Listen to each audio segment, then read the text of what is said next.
125 वक्त है डॉक्टर को अलविदा कहने का। गुफा से निकलने के बाद ध्रुव ने अपनी नजरें सीधे उस झोपड़ी की तरफ की जहां पर वो इतने दिन से रह रहा था, और वहां पर उसे कुर्सी पर बैठी हुई एक लड़की दिखाई दी जो सफेद रंग के कपड़े पहनी हुई थी। उसे देखकर ध्रुव मुस्कुराने लगा और फिर उड़कर वो सीधे उस झोपड़ी के पास पहुंच गया। उड़ान खत्म करने के लिए ध्रुव उस झोपड़ी से थोड़ा पहले ही रुक गया था और फिर वहां से वो चलकर परी के पास जाने लगा। फिर चलते चलते ध्रुव ने देखा कि परी उस झोपड़ी के दरवाजे के पास बैठी एक किताब पढ़ रही थी जिसमें सतरंगी कागज रखा हुआ था। वो अंधेरी रात में तिलिस्मी जानवरों की फिक्र किए बिना लालटेन बगल में रखकर वो सतरंगी कागज पढ़ ही रही थी कि तभी परी को किसी के कदमों की आवाज सुनाई दी और उसने अपना सिर उठाकर देखा कि आखिर कौन था जो इतनी रात गए वहां आ रहा था। जैसे ही परी की नज़र परछाई पर पड़ी तो वो थोड़ा सावधान हो गई, लेकिन लालटेन सामने करके उसने देखा कि वो कोई और नहीं बल्कि ध्रुव ही था। उसे देखते ही डॉक्टर परी खुद को मुस्कुराने से रोक नहीं पाए और उसने एक बड़ी सी मुस्कुराहट के साथ ध्रुव से सवाल किया, क्या तुम अपनी ट्रेनिंग में कामयाब हुए? वैसे मैंने कुछ देर पहले ही खाना बनाया था और शायद वो अभी भी गर्म होगा। परी के मुंह से ये सुनते ही भूख से परेशान होते ध्रुव की लगभग आंखें भर आई। ये नज़ारा और ये वक्त उसे ऐसा लग रहा था जैसे वो दिन भर की मेहनत करके वापस घर लौटने वाला कोई पति था जिसका उसकी पत्नी खाना बनाकर बेसब्री से इंतजार कर रही थी।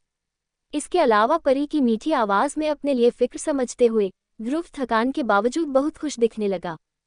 इसी खुशी में वो चलकर सीधे परी के पास आकर बैठ गया और फिर उसकी सतरंगी किताब को एक नज़र देखने के बाद उसने परी के चेहरे की तरफ गौर करना शुरू किया और अचानक ही उसे कुछ ऐसा दिखा जिसे देखकर पहले तो वो थोड़ा घबरा गया, लेकिन फिर परी की सच्चाई याद आने पर उसने अपना सिर हिलाते हुए परी के मुंह के पास लगा ब्लैक पाउडर पोंछना शुरू किया।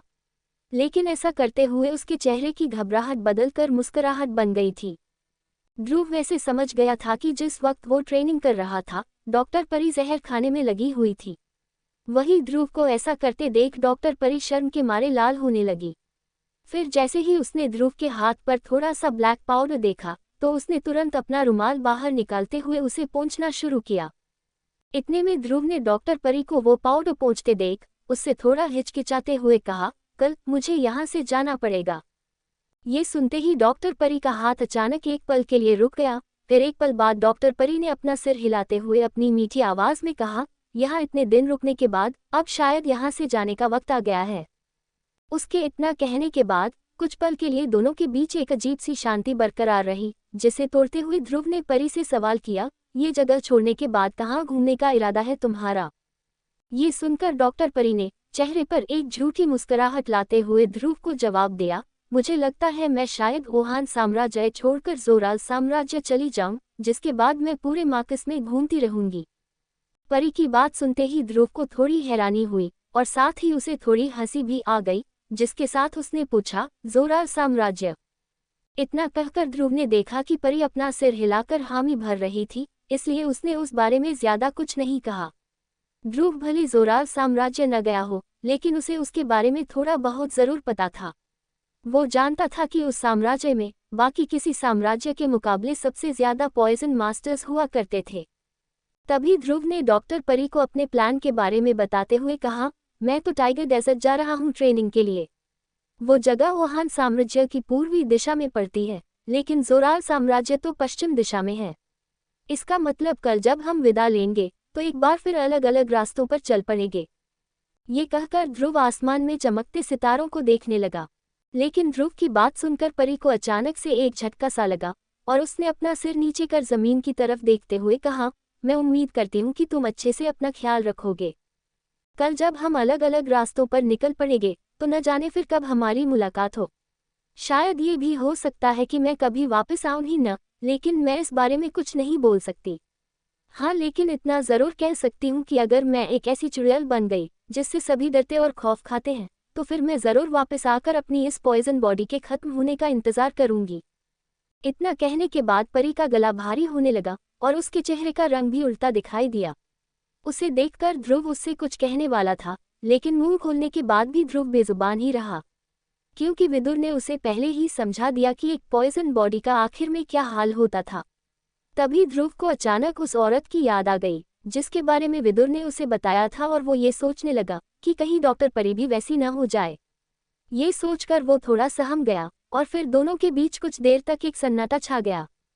उसके बाद ध्रुव ने हालात की मजबूरी को देखकर परी को भरोसा दिलाते हुए कहा, तुम फिक्र मत करो, वैसा कुछ नहीं होगा। मैं जानता हूँ कि एक पॉइजन बॉडी बहुत खतरनाक हो जाती है, लेकिन अगर तुम खुद पर हर वक्त काबू रखो और हजारों लाखों लोगों को खुद ही गुस्से में मौत के घाट न उतार दो, तो मुझे नहीं लगता कि कोई इतना बेवकूफ़ होगा कि तुमसे पंगा भी लेना चाहेगा। ये सुनकर परी मुस्कुराने लगी और अपना सिर हिलाने लगी, लेकिन फिर भी उसने कुछ नहीं कहा। उसने ध्रुव को नहीं बताया कि जैसे जैसे पॉइजन बॉडी का जहर बढ़ता जाता है, वैसे वैसे उसका दिमाग फिरता जाता है और उसे कुछ होश नहीं रहता कि वो क्या कर रही है। इसका मतलब अगर डॉक्टर परी भी उस मुकाम तक पहुंच गई, तो वो चाहे अनचाहे ऐसी खतरनाक चीजें कर देगी जिसका उसे ध्यान भी नहीं रहेगा। फिर कुछ देर यूं ही शांत बैठने के बाद डॉक्टर परी उठकर झोपड़ी के अंदर जाने लगी, जिसे देखकर ध्रुव ये समझने की कोशिश करने लगा कि आखिर वो अचानक से अंदर क्यों जाने लगी। फिर एक पल के बाद डॉक्टर परी बाहर आई और उसके हाथ में एक पुड़िया थी और साथ ही एक हरे रंग की बोतल भी। फिर डॉक्टर परी ने ध्रुव को वो पुड़िया दिखाते हुए उससे कहा, इसे कहते हैं फॉलिंग सोल पाउडर। वैसे इसका नाम थोड़ा खतरनाक है, लेकिन ये पूरी तरह से जहर नहीं है। इसका नुस्खा मुझे सतरंगी कागज में मिला और ये मेरी बनाई गई सबसे अच्छी क्वालिटी का जहर है, या फिर तुम इसे दवा भी कह सकते हो। इसकी खासियत ये है कि इस पाउडर से एक ऐसी महक निकलती है जिससे सामने वाले की आंखों में जलन होने लगती है। इसलिए अगर तुम कभी किसी ताकतवर दुश्मन के सामने आओ जो तुम पर भारी पड़ने लगे, तो तुम अचानक से इस पाउडर का इस्तेमाल कर सकते हो, जिससे एक महादक्ष रैंक के योद्धा को भी मजबूर होकर कुछ पल के लिए तो अपनी आंखें बंद करनी ही पड़ेगी। और इस बात का फायदा उठाकर तुम वहां से 9-2-11 हो सकते हो। ये सुनते हुए ध्रुव ने परी के हाथ से वो पुड़िया लेकर खोलने की कोशिश की, लेकिन तभी परी ने उसे ऐसा करने से रोका। उसके बाद परी ने वो हरे रंग की बोतल ध्रुव को पकड़ाते हुए हल्के गुस्से के साथ कहा, ये जहर दोस्त और दुश्मन के बीच का फर्क नहीं जानता, इसलिए जब भी तुम इसका इस्तेमाल करना चाहो तो उसके पहले ये एंटीडोट ले लेना, नहीं तो दुश्मन के साथ साथ ये पाउडर तुम्हें भी कुछ देर के लिए अंधा कर देगा। परी के मुंह से ये बात सुनकर ध्रुव को अपनी गलती समझ आई और उसने दोनों चीजें संभालकर अपनी स्टोरेज अंगूठी में रख ली। वो जानता था कि शायद बाद में कभी उसे जरूर इसका इस्तेमाल करना पड़े। वही डॉक्टर परी ने जैसे ही देखा कि ध्रुव ने उसका दिया सामान अच्छी तरह से रख लिया, तो उसने एक और हरे रंग की बोतल निकालकर उसे ध्रुव के हाथों में पकड़ाते हुए कहा, टाइगर डेजर्ट नागोरा लोगों का इलाका है। वो लोग सांप का जहर बनाने में माहिर होते हैं, इसलिए ये दवा तुम अपने पास रखो। ये एंटीडोट वैसे हर सांप के जहर से तो तुम्हें नहीं बचा पाएगा, लेकिन कमजोर सांपों के जहर को जरूर ये तुम्हारे शरीर से बाहर फेंक देगा। ये सुनकर ध्रुव तुरंत उस बोतल को अपने हाथों में लेते हुए मुस्कुराने लगा। वैसे तो ध्रुव जैसे हकीम के लिए ये एंटीडोट ज्यादा काम नहीं आता, लेकिन फिलहाल बात उस फिक्र की थी जो परी ध्रुव के लिए दिखा रही थी। ध्रुव इसी बात को देखकर बहुत खुश हो गया था। उसकी खुशी देखकर परी ने ध्रुव से आगे कहा, अच्छा मेरे पास तुम्हें देने के लिए इतना ही सामान था, अब इससे ज्यादा की उम्मीद मत करना, क्योंकि मेरे पास जो कुछ भी था वो मैं तुम्हें दे चुकी हूँ। इस पर ध्रुव मुस्कुराकर अपना सिर हिलाने लगा। फिर उसने अपनी अंगूठी में से एक छोटी हरे रंग की बोतल बाहर निकाली, जिसमें 7 ताकत बढ़ाने वाली गोलियां थी जो उसकी ट्रेनिंग के दौरान बच गई थी। और तभी ध्रुव ने उस बोतल को अपने हाथ में उठाते हुए डॉक्टर परी से मुस्कुराते हुए कहा, मेरे ख्याल से तुमने अबाबा में कभी कोई असली दवा नहीं देखी है ना? ध्रुव की ये बात सुनते ही डॉक्टर परी की आंखें उस हरे रंग की बोतल को देखकर चमकने लगी, और इसी चमक के साथ परी ने हैरान होते हुए ध्रुव से सवाल किया, तो क्या इस बोतल में असली गोलियां हैं? परी के इस सवाल का जवाब देते हुए ध्रुव ने अपना सिर हिलाया और फिर मुस्कुराते हुए वो बोतल परी को थमाते हुए कहा, हाँ बिल्कुल असली, और अब से ये असली गोलियां तुम्हारी हुई। ध्रुव वो बोतल परी के हाथ में पकड़ा ही रहा था कि अचानक वो बोतल उसके हाथ से फिसल गई। फिर जैसे ही परी ने वो बोतल उसके हाथ से गिरते हुए देखी तो उसने तुरंत अपने हाथ से उसे पकड़ लिया और उसे गिरकर टूटने से बचा लिया। उस गोलियों से भरी बोतल को हाथ में पकड़कर परी ने ध्रुव को हल्के गुस्से में देखते हुए कहा, ऐसी चीजें जरा संभाल कर रखो ध्रुव, ये बोतल तुम्हारे हाथ से गिरने ही वाली थी। इस चीज की कद्र जरा मुझसे पूछो, मैं ही जानती हूँ कि ये कितनी अनोखी चीज है। इतना कहकर परी ने तुरंत वो बोतल खोलकर उसके अंदर भरी गोलियों को ध्यान से देखा और फिर बोतल के पास अपनी नाक लगाकर उसने गोलियों की महक ली, जिससे उसके चेहरे पर एक उदासी छा गई। ये उदासी इस बात की थी कि परी सालों से दवा बनाना चाहती थी, लेकिन ऊपरवाले का खेल ही ऐसा था कि उसके नसीब में सिर्फ जहर ही लिखा था। तभी डॉक्टर परी ने उसमें से एक गोली बाहर निकालकर उसका शेप और उसकी चमक देखते हुए ध्रुव से कहा, ये तो देखने से ही किसी हकीम की बनाई गोली लग रही है। क्योंकि मैं जैसी गोलियां बनाती हूँ उसके लिए मैं मामूली शक्ति का इस्तेमाल करती हूँ और उससे बनाई गोली कभी देखने में इतनी खूबसूरत नहीं लगती। ध्रुव ने देखा कि परी उस गोली की तारीफ करते हुए इस बात का गम भी मना रही थी कि वो कभी हकीम नहीं बन पाएगी।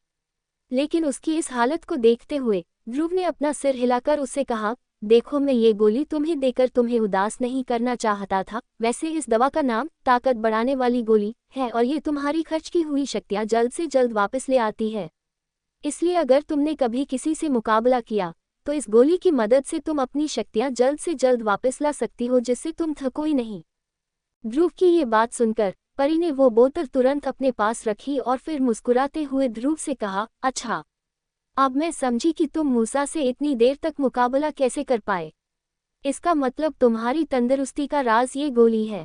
उसकी बात सुनकर ध्रुव भी मुस्कुराने लगा, लेकिन उसने परी से इस बारे में कोई बहस नहीं की, बल्कि वो तो दरवाजे के पास खड़े होकर चुपचाप आसमान में चमकते तारों की तरफ देखने लगा। उस शांत माहौल को देखकर डॉक्टर परी भी चुप हो गई और ध्रुव की तरह आसमान में जगमगाते तारों को देखने लगी।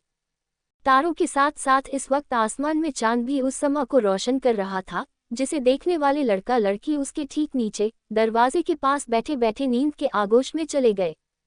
फिर जब अगली सुबह ध्रुव की नींद खुली तो उसने देखा कि वो बिस्तर पर लेटा हुआ था। फिर उसने अपनी नज़रें घुमाते हुए कमरे में इधर उधर देखा और फिर वो अपनी नींद को भगाते हुए उठकर झोपड़ी से बाहर आने लगा। जैसे ही ध्रुव दरवाजे के बाहर आया तो उसने आसमान की तरफ नज़रें घुमाते हुए देखा कि वहाँ एक नीले रंग का चील फिलहाल उड़ रहा था। उस जगह पर उस चील की आवाज़ साफ सुनाई दे रही थी, जिसे सुनकर ध्रुव को ऐसा लगा जैसे कि वो उससे कह रहा हो कि आज उस चील के वहाँ से जाने का दिन है। ध्रुव उस चील को देख ही रहा था कि अचानक उसे अपने पीछे एक मीठी आवाज़ सुनाई दी, जाग गए तुम। ये आवाज़ सुनकर ध्रुव ने पीछे मुड़कर देखा कि वो आवाज़ डॉक्टर परी की थी, जो इस वक्त अपने हाथों में जड़ी बूटियों भरी एक टोकनी पकड़ी हुई थी। उस टोकनी को देखकर ध्रुव मुस्कुराने लगा और फिर उसने परी की तरफ 2 कदम बढ़ाते हुए अपने पास से एक स्टोरेज अंगूठी निकाली, जो उसे मेसोडोरिया से मिली थी, लेकिन फिलहाल वो उसका इस्तेमाल नहीं कर रहा था। और फिर ध्रुव ने अपना हाथ आगे बढ़ाते हुए वो अंगूठी डॉक्टर परी को देते हुए कहा, इसे तुम मेरा आखिरी तोहफा समझ लो। न जाने हम आगे कभी मिले न मिले, लेकिन ये हमेशा तुम्हारे काम आएगी। और सच कहूँ तो जड़ी बूटियाँ रखने के लिए मुझसे ज़्यादा जगह तुम्हें चाहिए, इसलिए इसे संभाल कर अपने पास रखना। वो अंगूठी ध्रुव के हाथ से लेते हुए परी खुद को मुस्कुराने से नहीं रोक पाई। वैसे तो वो जानती थी कि ये अंगूठी बहुत ज़्यादा महंगी होती थी, लेकिन फिर भी उसने ध्रुव का मान रखते हुए अंगूठी लेने से मना नहीं किया और फिर उसने एक एक कर सारी जड़ी बूटियाँ उस अंगूठी के अंदर डाल दी। फिर आखिर में सतरंगी जहर की किताब भी उसमें डालते हुए परी ने धीमी आवाज़ में ध्रुव से कहा, क्या जाने से पहले तुम अपने लिए जड़ी बूटियाँ नहीं रखोगे, क्योंकि इसके बाद शायद ही तुम्हें ऐसी कोई जगह मिल पाए जहाँ जड़ी बूटियों का भंडार लगा हो। इस पर ध्रुव ने मुस्कुराते हुए परी को जवाब दिया, मुझे जो कुछ चाहिए था वो मैं 2 दिन पहले ही इकट्ठा कर चुका हूँ। अब जो ध्रुव और डॉक्टर परी के रास्ते अलग होने जा रहे हैं, तो क्या दोनों फिर कभी मिल पाएंगे? 126 ध्रुव निकल पड़ा नए सफर पर। डॉक्टर परी ध्रुव की खूबसूरत आंखों को देखती रही और फिर उसकी मुस्कुराहट देखकर उसने आग भरते हुए अपनी सीटी बाहर निकाली और अपने कोमल गुलाबी होंठों से उसने जैसे ही सीटी बजाई तो उसकी आवाज़ खुले आसमान तक पहुंच गई। और फिर वो आवाज़ सुनते ही वहां उड़ता नीले रंग का चील नीचे ज़मीन पर उतरने लगा।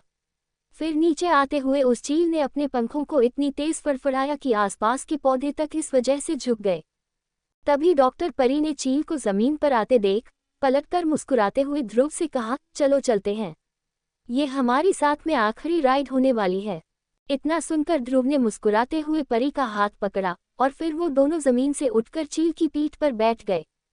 फिर जैसे ही ध्रुव उस नीले चील की पीठ पर बैठा तो उसने अपने सामने दिख रही झोपड़ी को देखकर फुसफुसाते हुए खुद से कहा, अलविदा यहाँ की हर एक चीज़ को। ये कहकर उसने आह भरते हुए अपना सिर झुका लिया, क्योंकि उसे मन ही मन इस जगह से लगाव होने लगा था। उसके बाद उस नीले चील ने उड़ान भरना शुरू किया और फिर पूरे तिलिस्मी इलाके के ऊपर से गुजरते हुए वो उसके पूर्वी इलाके की एक पहाड़ी पर आकर रुका।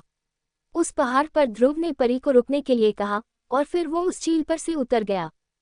उस पहाड़ पर खड़े होकर ध्रुव ने पहले नीले चील को प्यार से छुआ और फिर डॉक्टर परी की तरफ देखकर उसने मुस्कुराते हुए कहा, डॉक्टर साहिबा, यहाँ से हमारे रास्ते अलग हो जाएंगे। अगर नसीब में लिखा होगा तो हम दोबारा जरूर मिलेंगे। इस पर परी ने ध्रुव की तरफ देखकर मुस्कुराते हुए जवाब दिया, ध्यान रखना ध्रुव। उम्मीद करती हूँ कि तुम मेरी बात याद रखोगे। ध्रुव ने देखा कि ये कहते हुए डॉक्टर परी के चेहरे की मुस्कुराहट के पीछे हल्की उदासी छिपी हुई थी, लेकिन उसने इतना कहकर चील को वहां से जाने का इशारा किया और हाथ हिलाकर ध्रुव को अलविदा कहा। डॉक्टर परी के इशारा करते ही वो चील चीखते हुए वहां से उड़ गया। वही ध्रुव उस पहाड़ पर खड़े होकर उस नीले चील को उड़ते हुए तब तक देखता रहा जब तक कि वो आसमान में पूरी तरह से गायब नहीं हो गया। उसके बाद ध्रुव ने एक गहरी सांस लेते हुए सोचा कि न जाने अब डॉक्टर परी से उसकी मुलाकात कब होगी। ये इंतजार कितना लंबा होगा और जब वो दोनों एक दूसरे से दोबारा मिलेंगे तब क्या दोनों के बीच का रिश्ता तब भी ऐसा ही रहेगा या फिर उसमें बहुत बदलाव आ जाएगा। यही सब सोचते हुए ध्रुव के चेहरे पर हल्की उदासी छा गई और एक पल के बाद उसने अपना सिर हिलाते हुए इस बारे में सोचना बंद किया। फिर ध्रुव उस पहाड़ पर बहुत देर तक खड़ा रहा और अपने अंदर चलते जज्बातों के बवंडर को शांत करने की कोशिश में लगा रहा। उसके बाद वो पलटकर पहाड़ से नीचे उतरने लगा और उसकी पीठ पर वो भारी काली तलवार थी जो थोड़े वक्त पहले एक पत्थर हुआ करती थी। ध्रुव फिलहाल जिस जगह पर था वो जगह अबाबा की सीमा से बाहर थी। इससे अंदाजा लगाया जा सकता था कि तिलिस्म जानवरों का इलाका कितना ज्यादा बड़ा था। ध्रुव इस वक्त जहां पर था वहां से सबसे पास एक बड़ा सा शहर था जो ओहान साम्राज्य के पूर्वी क्षेत्र में था। वो शहर मेसोडोरिया के मुकाबले बहुत ज्यादा बड़ा था और अगर ताकत की बात की जाए तो इस शहर की गिनती ओहान साम्राज्य के सबसे ताकतवर बड़े शहरों में हुआ करती थी। इस वक्त ध्रुव ने ब्लैक रॉक सिटी जाने का मन बना लिया था क्योंकि वो जानता था कि उस जैसे बड़े शहरों में ही सवारियों को एक जगह से दूसरी जगह तक ले जाने के लिए पक्षियों का इस्तेमाल किया जाता था जो बहुत जल्द ही सवारियों को अपनी मंजिल तक पहुंचा दिया करते थे। ये सर्विस ओहान साम्राज्य ने आम लोगों के लिए तैयार की थी क्योंकि तिलिस्मी जानवरों के इलाके जैसी जगह से साम्राज्य का पूर्वी इलाका बहुत दूर था। इतना दूर कि अगर कोई चलकर वहां जाना चाहे तो उसे ऐसा करने में कम से कम 4 से 5 महीने लग जाएंगे। और ध्रुव के पास तो वक्त की ही सबसे ज्यादा कमी थी, इसलिए उसने ब्लैक रॉक सिटी जाने का फैसला किया ताकि वो उड़ने की इस सर्विस का इस्तेमाल कर सके। ध्रुव के पास वैसे एक रास्ता और भी था कि वो खुद अपने पंखों से उड़कर वहां चला जाए, लेकिन उसके लिए बहुत ज्यादा शक्ति की जरूरत थी और दक्ष रैंक हासिल करने के बाद भी ध्रुव ज्यादा से ज्यादा आधे रास्ते तक आ पाता। इसके अलावा ध्रुव अपनी इस काबिलियत को लोगों को दिखाना भी नहीं चाहता था क्योंकि ओहान साम्राज्य में ताकतवर लोग अपनी शक्तियां छुपाया करते थे ताकि वक्त आने पर वो नहले पे दहला फेंक सके। इन बातों को अगर एक पल के लिए दूर भी कर दे तो भी सबसे बड़ी वजह थी कि ध्रुव को उड़कर वहां जाने में बहुत वक्त लग जाता और इसलिए ध्रुव खुद उड़कर जाने के लिए बिल्कुल राजी नहीं था। उस बड़े से पहाड़ से उतरकर ध्रुव पहले एक छोटे शहर में पहुंचा जहां कुछ देर आराम करके वो सीधे एक बग्घी में बैठा और फिर बग्घी वाले को बग्घी पूरी रफ्तार में भगाने को कहकर वो बिना किसी रुकावट के ब्लैक रॉक सिटी के लिए रवाना हुआ। वैसे देखा जाए तो ये छोटा सा शहर ब्लैक रॉक सिटी के सबसे नजदीक था, लेकिन फिर भी ध्रुव को पूरी दोपहर लग गई और तब जाकर उसे वो शहर दिखाई दिया जिसे देखने के लिए वो बेताब हो रहा था। ब्लैक रॉक सिटी दिखते ही ध्रुव तुरंत बग्घी में खड़ा हो गया और फिर अपनी आंखों के सामने उस बड़े से शहर को देखने लगा जो डूबते सूरज की लाल रोशनी में बहुत ज्यादा खूबसूरत लग रहा था। जैसे जैसे बग्घी शहर के पास आती गई तो ध्रुव ने देखा कि उस शहर की दीवारें बहुत बड़े काले पत्थरों से बनी हुई थी और तभी बग्घी वाले ने ध्रुव को देखते हुए उसे बताया, काले पत्थरों को देख रहे हो? ध्यान से देखोगे तो तुम्हें समझ आएगा कि ये दीवारें कितने ताकतवर हमलों के बाद भी अब तक खड़ी हुई हैं। एक बार तो 2 शक्तिमान रैंक के योद्धाओं ने एक साथ मिलकर यहाँ हमला कर दिया था, लेकिन ये मजबूत दीवारें वो भी आसानी से झेल गई। मैं भी हमेशा इन दीवारों को देखकर दंग रह जाता हूँ। वो बग्घी वाला इतना कह ही रहा था कि अचानक शहर का दरवाजा आ गया, जहाँ बग्घी अंदर ले जाने की रकम चुकाने के बाद ध्रुव और वो बग्घी वाला दीवारों के बीच में बने रास्ते से सीधे अंदर आ गए और अंदर आते ही ध्रुव को अचानक बहुत सारा शोर सुनाई देने लगा जो हर दिशा से गूंज रहा था। ध्रुव इस शोर के लिए बिल्कुल तैयार नहीं था और इसलिए उसने तुरंत अपने हाथों से अपने कानों को बंद किया और एक राहत की सांस ली। उस शोर से ध्रुव का सिर भी हल्का हल्का चकराने लगा था और फिर वो जैसे ही बग्घी से नीचे उतरा तो बग्घी वाला उसे देखकर मुस्कुराने लगा।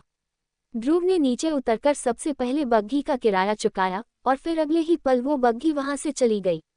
इस वक्त ध्रुव लोगों से भरी सड़क पर खड़ा होकर हर तरफ लोगों की भीड़ को देख रहा था।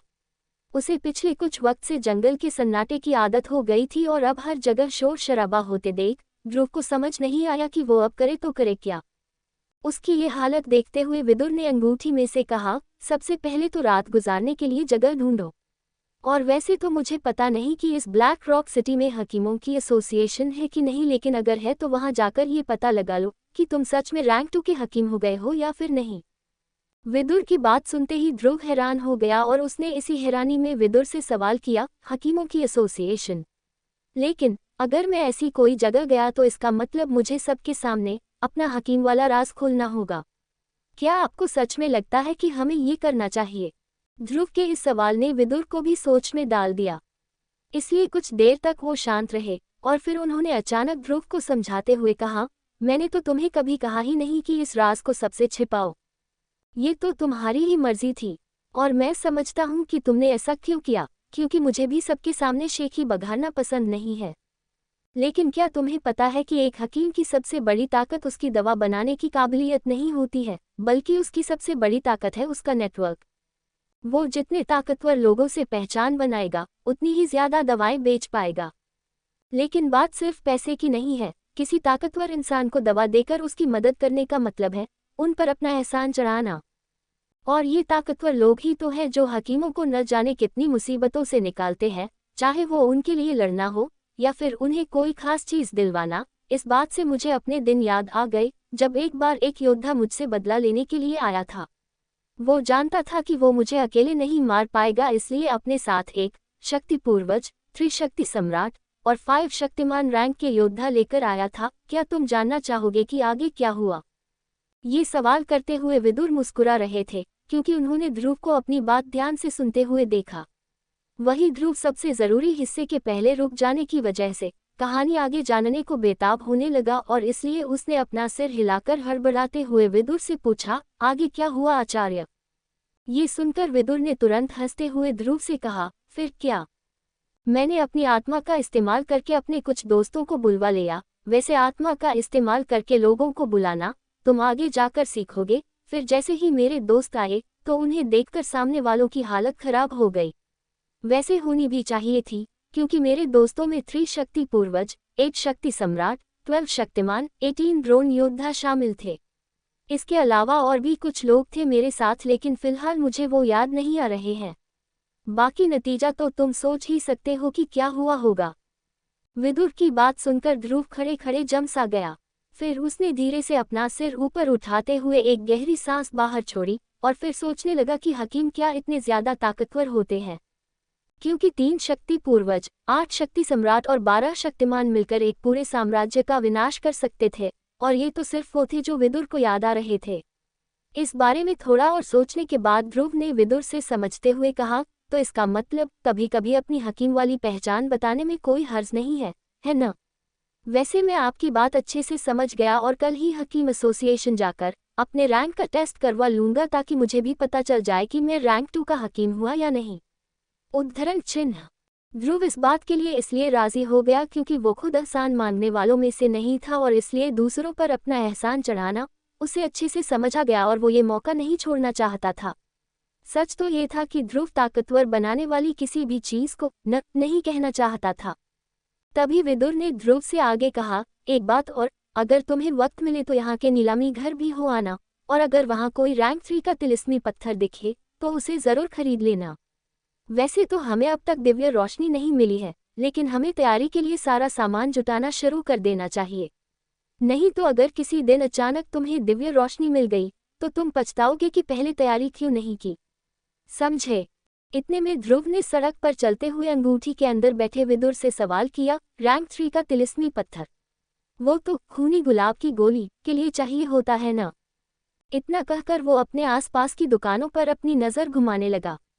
तभी विदुर ने ध्रुव के सवाल का जवाब देते हुए उससे कहा, हाँ, अगर तुम्हें दिव्य रोशनी को काबू में करना है तो तुम्हें 3 चीज़ें किसी भी हाल में चाहिए होंगी, जिसमें से एक चीज़ है खूनी गुलाब की गोली। तुम शायद नहीं जानते, लेकिन खूनी गुलाब की गोली के बिना तुम उस दिव्य रोशनी के पास भी नहीं जा पाओगे। वैसे तुम तो क्या, किसी शक्ति सम्राट की भी इतनी हिम्मत नहीं है कि आकर सीधे दिव्य रोशनी के पास आ जाए। फिर तुम्हारा तो सिर्फ दक्ष रैंक है। इतना कहने के बाद विदुर एक पल के लिए रुके और फिर जैसे ही ध्रुव ने अपना सिर हिलाते हुए उन्हें आगे बढ़ने का इशारा किया तो विदुर ने मुस्कुराते हुए आगे कहा, दूसरी जरूरी चीज है बर्फीला फव्वारा। इसे ऐसे मानो कि अगर खूनी गुलाब की गोली तुम्हारे बाहर के शरीर को जलने से बचाने के लिए है तो ये बर्फीले फव्वारे की गोली तुम्हारे अंदरूनी हिस्सों के लिए। ये दिव्य रोशनी जैसी ताकतवर चीज से तुम्हें बचा सकता है, नहीं तो वो रोशनी तुम्हारे हर हिस्से को जलाकर राख कर देगी। ये सुनकर ध्रुव थोड़ा घबरा गया था, लेकिन इसके पहले कि वो ज्यादा कुछ सोच पाता, विदुर ने अपनी बात खत्म करते हुए कहा, और तीसरी और आखिरी चीज है रूहानी जगह। ये तुम्हारे शरीर के अंदर एक ऐसी खास जगह बना देती है जिसका इस्तेमाल तुम दिव्य रोशनी को रखने के लिए कर सकते हो। क्योंकि तिलिस्मी रोशनी को काबू करने के बाद तुम इतना तो समझ ही गए होगे कि रोशनियां को कोई इंसान काबू में करे ये उन्हें बिल्कुल पसंद नहीं आता, इसलिए वो सब कुछ तहस नहस करने को तैयार रहती है, और अगर उसे किसी खास जगह में नहीं रखा गया तो वो तुम्हारे शक्तियों के बवंडर के साथ तुम्हारे पूरे शरीर को जलाकर राख कर देगी। लेकिन मैं तुम्हें ये भी बताना चाहूंगा कि तीनों चीजों में अगर किसी चीज को ढूंढना सबसे मुश्किल है तो वो रूहानी जगह ही है। मैंने कुछ लोगों से ये भी सुना है कि इस चीज का स्टोरेज अंगूठी से एक खास रिश्ता है, और वो रिश्ता ये है कि सबसे अच्छी क्वालिटी की स्टोरेज अंगूठी को बनाने के लिए जिस खास पत्थर की ज़रूरत होती है ये चीज़ उस पत्थर के बीचों बीच पाई जाती है। और मैं दोबारा बताना चाहूँगा कि ये पत्थर बहुत खास है, इसलिए इसे ढूंढना बहुत ज़्यादा मुश्किल है। विदुर के मुंह से इतनी सारी बातें एक साथ सुनकर ध्रुव दंग रह गया। उसे समझ नहीं आया कि वो कहाँ से शुरुआत करे। तभी उसने हंसते हुए विदुर से कहा, आपने बोल लिया हो तो अब मैं भी कुछ कहूँ। इस पर विदुर ने आंखों में हल्की खींच के साथ ध्रुव को कहने का इशारा किया, जिसके जवाब में ध्रुव ने विदुर से कहा, खूनी गुलाब की गोली तो ठीक है, लेकिन मैं ये बर्फीला फव्वारा और रूहानी जगह कहाँ जाकर ढूंढूं, क्योंकि मैंने तो आज तक इनके बारे में सुना भी नहीं है। इस पर विदुर ने मुस्कुराते हुए ध्रुव से तुरंत कहा, तुम्हें रूहानी जगह की ज्यादा फिक्र करने की जरूरत नहीं है। मुझे याद है जब बहुत साल पहले मैं दिव्य रोशनी खोज रहा था तब मैंने एक एक्स्ट्रा रूहानी जगह अपने साथ रखी हुई थी, इसलिए तुम उसका इस्तेमाल कर सकते हो। ये सुनकर ध्रुव ने एक राहत की सांस लेकर विदुर से मुस्कुराते हुए कहा, इसका मतलब अब मुझे सिर्फ दो चीज़ों की ज़रूरत है, एक रैंक 3 का तिलिस्मी पत्थर और बर्फीला फव्वारा। वैसे मुझे ये फव्वारा आखिर मिलेगा कहाँ? अब जो ध्रुव के पास बाकी सारी चीज़ें हैं तो बची हुई चीज़ें ध्रुव कैसे और कहाँ ढूंढेगा? बगल में आकर खड़े हो गए और उन्होंने उसकी तरफ मुड़कर उसकी टांग खींचते हुए कहा, चलो भी अब, तुम्हारी वजह से अगर मैं लेट हुआ ना तो देख लेना। वैसे भी वो बुल्लू तुरान कोई मौका नहीं छोड़ता मेरा मजाक उड़ाने का। उस बूढ़े आदमी को देखते ही दोनों गार्ड्स ने झुककर उन्हें नमस्ते किया, जिस पर वो बूढ़े हकीम मुस्कुराकर आगे चलते रहे। उन्होंने चलना शुरू ही किया था कि अचानक उनकी नज़र ध्रुव पर पड़ी और वो कुछ सोचते सोचते अचानक से रुक गए। न जाने उनके रुकने की क्या वजह थी, लेकिन उन्हें ऐसा महसूस हो रहा था जैसे इस वक्त जो लड़का उनके सामने खड़ा था उसमें कुछ अलग बात थी। लेकिन ये क्या बात थी जो उसे सबसे अलग बना रही थी, इस बारे में हकीम लोका ज्यादा कुछ नहीं समझ पाए। तभी अपने गुरु की बात का जवाब देते हुए ज़िया ने मुस्कुराते हुए कहा, रिलैक्स मास्टर, डरने की कोई बात नहीं है, आखिर मुझे सिर्फ एक दवा तो बनानी है। क्या आपको लगता है कि आपकी स्टूडेंट के लिए ये कोई कठिन बात होगी? ये सुनकर हकीम लोका ने ज़िया का सर थपथपाया और फिर ध्रुव को एक प्यार भरी मुस्कुराहट देकर वो ज़िया का हाथ पकड़कर उसे एसोसिएशन के अंदर ले जाने लगे। फिर जैसे ही वो लोग एसोसिएशन के अंदर घुसे तो ज़िया ने अपने गुरु से हैरानी के साथ एक सवाल किया, टीचर, आप उस लड़के को देखकर मुस्कुरा क्यों रहे थे? मैंने आज से पहले तो कभी आपको किसी अनजान के साथ ऐसा करते नहीं देखा, फिर आज अचानक क्या हो गया? ज़िया की बात सुनकर लोका मुस्कुराने लगे और उन्होंने मुस्कुराते हुए अपनी भारी आवाज़ में उससे कहा, हाँ, तुमने सही कहा। न जाने क्या बात है उस लड़के में, लेकिन मुझे वो लड़का थोड़ा अलग लगा। वैसे ये भी हो सकता है कि ये सिर्फ मेरा वहम हो। अपने मास्टर की बात सुनकर ज़िया अपना सिर हिलाने लगी और फिर वो जल्दी से लोका के साथ उस बड़ी सी बिल्डिंग के अंदर पहुंची। वही दरवाजे पर खड़े गार्ड्स ने लोका और ज़िया को अंदर भेजने के बाद पलटकर ध्रुव की तरफ देखा और उससे मुस्कुराते हुए सवाल किया, हाँ तो लड़के, क्या हुआ? क्या तुम्हें अपने गुरु का दिया हुआ लेटर मिला? इतना कहकर वो दोनों ध्रुव के चेहरे को ध्यान से देखने लगे जिससे इस वक्त साफ समझ आ रहा था कि ध्रुव के पास कोई लेटर नहीं था। और इसलिए ध्रुव ने उन्हें सच बताते हुए उनसे कहा, देखिए वो बात दरअसल ऐसी है कि मेरे पास ऐसा कोई लेटर है ही नहीं। लेकिन अभी जो लड़की अंदर गई उसने भी तो आपको कोई लेटर नहीं दिया। इस पर दोनों में से एक गार्ड ने ध्रुव के सवाल का जवाब देते हुए कहा, उस लड़की का नाम ज़या है और उसके गुरु रैंक 4 के हकीम लोका हैं। तुम तो ऐसे बात कर रहे हो जैसे तुमने कभी उनका नाम सुना ही नहीं। इस पर ध्रुव ने कुछ सोचते हुए तुरंत अपने हाथ आगे किए, जिसे देखकर वो गार्ड सावधान हो गए और अपने हथियार ध्रुव की तरफ करते हुए उन्होंने चिल्लाते हुए पूछा, तुम क्या करने वाले हो लड़के? लेकिन ध्रुव ने दोनों को नज़रअंदाज करते हुए अपने हाथ पर ध्यान दिया और एक पल के बाद उसकी हथेली में से एक पर्पल कलर की रोशनी निकलने लगी। उस रोशनी से निकलती गर्मी को देखकर दोनों गार्ड्स के चेहरे का रंग ही बदल गया। उसे देखकर दोनों गार्ड्स की आंखें बड़ी हो गई थी और उन्हें अपनी आंखों पर भरोसा नहीं हो पा रहा था। तभी दोनों में से एक ने थोड़ा हिचकिचाते हुए ध्रुव से कहा, ये तो रोशनी है। इसका मतलब तुम रैंक 4 के हकीम हो। उनके बात करने के तरीके से ध्रुव को समझ आ रहा था कि कैसे दोनों पूरी तरह से दंग रह गए थे। इतने साल एसोसिएशन की रखवाली करने के बाद उन्हें समझ आ जाता था कि कौन सी रोशनी असली थी और कौन सी रोशनी शक्तियों से बनाई गई थी।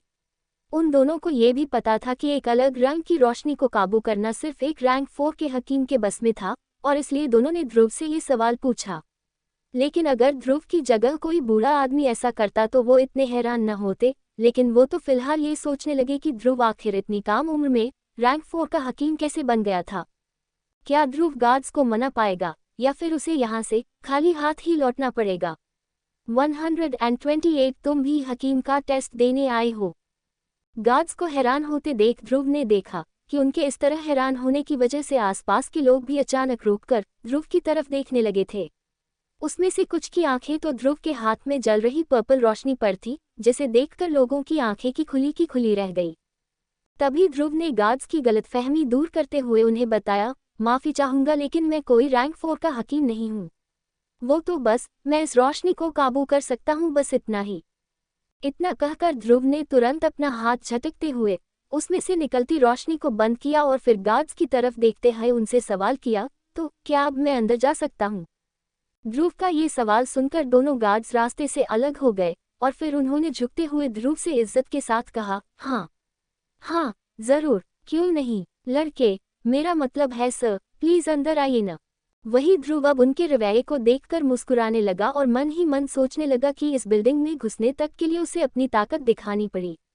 तब उसे समझ आया कि अपनी पहचान छुपा कर रखने के बहुत से नुकसान भी थे, क्योंकि न तो उसके पास कोई हकीम वाला बैज था और न ही एसोसिएशन से मिला रैंक का बैज, जिस वजह से कोई भी ये भरोसा नहीं करता कि ध्रुव असलियत में एक हकीम था।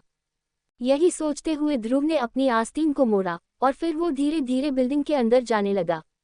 वो अंदर जाने के लिए काफ़ी ज़्यादा एक्साइटेड था, क्योंकि इस बिल्डिंग में ब्लैक रॉक सिटी के सबसे अव्वल दर्जे के लोग ही इकट्ठा होते थे। उसके बाद अंदर घुसते ही ध्रुव को दवा की खुशबू आने लगी, जिससे वो तरोताज़ा महसूस करने लगा।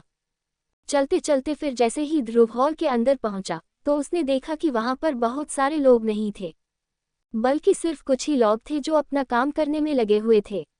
तभी ध्रुव के कदमों की आवाज़ सुनकर कुछ लोगों ने अपना सिर उठाकर उस लड़के की तरफ देखना शुरू किया जो अपनी पीठ पर एक बड़ी काले रंग की तलवार लिए अंदर आ रहा था। उसे देखकर पहले तो सभी के दिमाग में ये सवाल आया कि आखिर ये लड़का है कौन और ये अंदर कैसे आ गया। लेकिन फिर सभी इस ख्याल को भूलते हुए वापस अपने अपने काम करने में जुट गए। वो जानते थे कि किसी की भी हिम्मत नहीं थी कि एसोसिएशन के अंदर किसी तरह का हंगामा खड़ा करें। वही ध्रुव इस वक्त उस बड़े से हॉल में खड़े होकर ये पता लगाने की कोशिश कर रहा था कि आखिर वो अपना हकीम बैज हासिल करने के लिए कहाँ पर जाए, कि तभी एक जवान लड़की हरे रंग की ड्रेस में हड़बड़ाते हुए ध्रुव के पास आई और उसने ध्रुव से हड़बड़ाते हुए कहा, सुनिए, आप शायद पहली बार ब्लैक रॉक सिटी की हकीम एसोसिएशन आए हैं ना? इतना कहकर वो लड़की ध्रुव को देखते हुए मुस्कुराने लगी और फिर वो ध्रुव को ऊपर से नीचे तक अच्छे से देखने लगी। और तभी ध्रुव ने मुस्कुराकर उसे जवाब देते हुए कहा, हाँ, मैं यहाँ पहली बार आया हूँ। वैसे मेरे यहाँ आने की वजह हकीम वाला बैज हासिल करना है। ये सुनते ही वो खूबसूरत लड़की अचानक हैरान हो गई और उसने चौंकते हुए ध्रुव से पूछा, ओ, तो आप भी एक हकीम हैं? उस लड़की के चेहरे की हैरानी को नजरअंदाज कर ध्रुव ने मुस्कुराते हुए उससे आगे कहा, हाँ, मैं भी एक हकीम हूँ। इसलिए क्या आप मुझे बता सकती हैं कि मुझे बैज कहाँ से मिल सकता है? ध्रुव की बात सुनकर उस हरे रंग की ड्रेस पहनी लड़की ने पहले खुद को संभाला और फिर ध्रुव को रास्ता दिखाते हुए उससे कहा, आइए पहले हम कुछ फॉर्मेलिटीज पूरी कर ले। ये कहकर वो लड़की पास ही रखे काउंटर के पास आ गई और ध्रुव भी उसके पीछे पीछे वहां पहुंचा। उसके बाद उस लड़की ने एक पुराना सा दिखने वाला जादुई कागज निकालते हुए एक पेन हाथ में लेकर ध्रुव को देखते हुए कहा, सर प्लीज अपना नाम, आपकी उम्र और आपके गुरु का नाम बताइए। मुझे आपको पहले रजिस्टर करना होगा।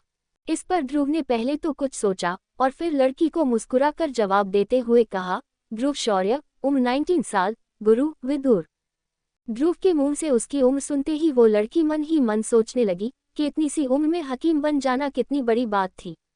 और यही सोचते हुए वो उसे देखकर मुस्कुराने लगी, लेकिन फिर जैसे ही उसने जादुई कागज में ध्रुव के गुरु का नाम लिखा तो नतीजा देखकर वो अचानक थोड़ी परेशान दिखने लगी और उसने थोड़ी देर सोचने के बाद हिचकिचाते हुए ध्रुव से कहा, सर, माफी चाहूंगी लेकिन आपके गुरु का नाम तो हकीम एसोसिएशन के रिकॉर्ड्स में है ही नहीं। ये सुनकर ध्रुव को हल्का गुस्सा आ गया, जिसके साथ उसने लड़की को डांटते हुए कहा, उन्होंने कभी खुद को रजिस्टर नहीं किया क्योंकि उन्हें अकेले रहना पसंद है। वैसे उनके रजिस्टर होने या न होने से मेरे बैच हासिल करने पर कैसे फर्क पड़ता है? और अगर ऐसा ही है तो फिर भूल जाओ, मुझे नहीं चाहिए कुछ बैच। इतना कहकर ध्रुव तुरंत पलटकर वहां से जाने लगा। उसे नहीं लगा था कि एक बैच हासिल करने में इतनी परेशानियां आएंगी और इसलिए अब उसका मूड खराब होने लगा था। लेकिन ध्रुव को पलटकर जाते हुए देख उस लड़की ने हड़बड़ाकर ध्रुव को रोकते हुए कहा, सर प्लीज रुकिए, अगर आपके गुरु का नाम रिकॉर्ड में नहीं है तब भी आप बैच हासिल कर सकते हैं, लेकिन उसके लिए पहले आपको टेस्ट देकर उसमें पास होना होगा। ये सुनते ही ध्रुव के कदम अचानक रुके और उसने मन ही मन एक राहत की सांस ली, जिसके बाद वो पलटकर उस लड़की को मुस्कुराते हुए देखने लगा। दूसरी ओर उस लड़की ने फॉर्मेलिटीज जल्द से जल्द पूरी की, जिसके बाद उसने ध्रुव का रजिस्ट्रेशन फॉर्म अपने हाथ में लेकर उसे एक रास्ते की तरफ इशारा करते हुए कहा, सर प्लीज मेरे पीछे आइए। मैं आपको बताना चाहूंगी कि आप जिस रैंक का टेस्ट पास करेंगे आपको उस रैंक का बैच दे दिया जाएगा। मेरे ख्याल से आप शायद रैंक 1 का बैच हासिल करने के लिए आए हैं ना? ये सवाल पूछते हुए वो लड़की मुस्कुराकर ध्रुव का रजिस्ट्रेशन फॉर्म देख ही रही थी कि अचानक ध्रुव ने उसे जवाब देते हुए कहा, नहीं, रैंक 2 का। ध्रुव का ये जवाब सुनते ही उस लड़की के कदम अचानक से थम गए, जिस वजह से ध्रुव उससे लगभग टकराने ही वाला था, लेकिन फिर उसने खुद को सही वक्त पर रोककर ऐसा होने से बचा लिया। और फिर वो उस लड़की की हैरानी को गौर से देखने लगा कि तभी लड़की ने अपनी मुस्कुराहट बड़ी करते हुए ध्रुव से कहा, क्या कहा आपने? आप यहाँ रैंक 2 के हकीम का टेस्ट देने आए हैं? उसकी हंसी से ये साफ समझ आ रहा था कि वो कितनी ज्यादा हैरान थी कि एक 19 साल का लड़का रैंक 2 के हकीम का टेस्ट देने के लिए आया हुआ था। ये शायद ओहान साम्राज्य के हकीम एसोसिएशन के इतिहास में पहली बार होने वाला था। वही उस लड़की को मुस्कुराते देख ध्रुव समझ नहीं पाया कि उसने ऐसा क्या कह दिया जिससे वो लड़की इस तरह पेश आने लगी थी। और यही सोचते हुए उसने उस लड़की से सवाल किया, हाँ, कोई दिक्कत है क्या? फिर जैसे ही उस लड़की ने देखा कि ध्रुव शायद उसकी मुस्कुराहट को गलत समझ रहा था तो उसने हड़बड़ाते हुए जवाब दिया, नहीं नहीं, इसमें कोई दिक्कत नहीं है, वो तो बस मैं कुछ नहीं मिस्टर ध्रुव कोट। इस पर ध्रुव ने उसकी तरफ देखकर मुस्कुराते हुए उससे कहा, मिस्टर ध्रुव नहीं, सिर्फ ध्रुव बुलाओ। ये सुनकर उसके सामने खड़ी लड़की हंसने लगी। हकीम एसोसिएशन में इतने वक्त काम करने के बाद वो इतने नामी गिनामी लोगों से मिलती थी कि उसकी आदत हो गई थी सबको मिस्टर, मिसेस या फिर सर, मैडम बोलने की। इसलिए जब ध्रुव ने उसे खुद को सर बुलाने से मना किया तो उस लड़की ने एक राहत की सांस ली और फिर उसने मुस्कुराते हुए ध्रुव से सवाल किया, तुम पहली बार कोई बैच हासिल करने जा रहे हो ना? ये सुनकर ध्रुव ने अपना सिर हिलाते हुए उसे जवाब दिया, हाँ, ये मेरा पहला बैच होगा। इस पर उस लड़की ने ध्रुव को वहां के नियम समझाते हुए उससे कहा, अगर ऐसा है तो फिर तुम्हें पहले रैंक 1 का टेस्ट देना होगा। अगर तुम उसमें कामयाब होते हो सिर्फ तभी तुम्हें रैंक 2 का टेस्ट देने की इजाज़त मिलेगी। माफ करना, लेकिन यही एसोसिएशन का नियम है। उस लड़की की बात सुनकर ध्रुव थोड़ा हैरान हुआ, लेकिन फिर उसे समझ आया कि वो लड़की तो सिर्फ अपना काम कर रही थी। इसलिए ध्रुव ने अपना सिर हिलाते हुए उससे कहा, ठीक है, अगर यही नियम है तो मैं एक एक करके टेस्ट देने को तैयार हूँ। उसकी ये बात सुनकर वो लड़की मुस्कुराते हुए एक बड़े से दरवाजे के सामने आकर रुक गई।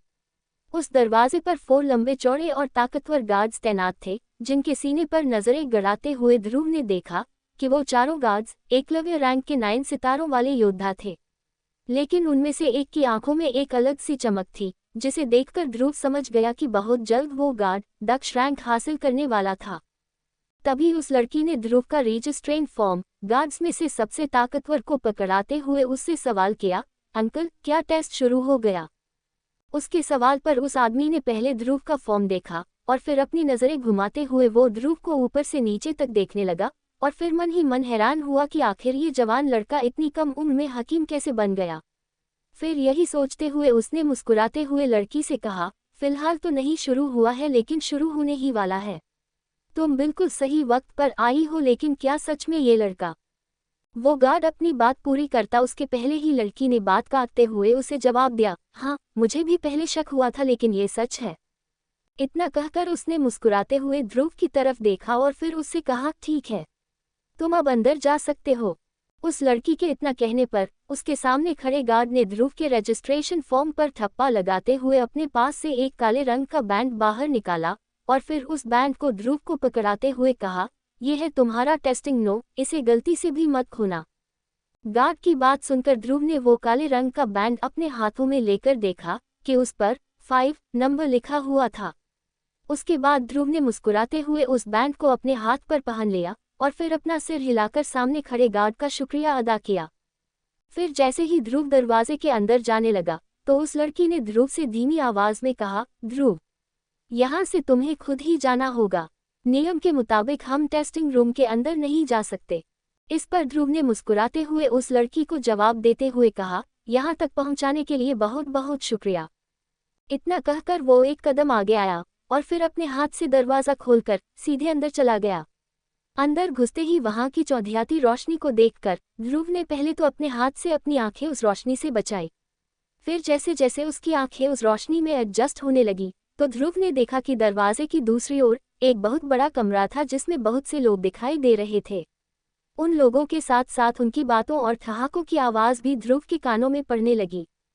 तभी ध्रुव ने अपनी नज़रें घुमाते हुए वहां मौजूद सभी लोगों के सीने की तरफ गौर किया और वो ये देखकर हैरान हो गया कि वहां मौजूद ज्यादातर लोग एक सच्चे हकीम थे। इधर उधर देखने पर ध्रुव को ये भी समझ आ गया कि उन लोगों में से 2 हकीम रैंक 4 के थे।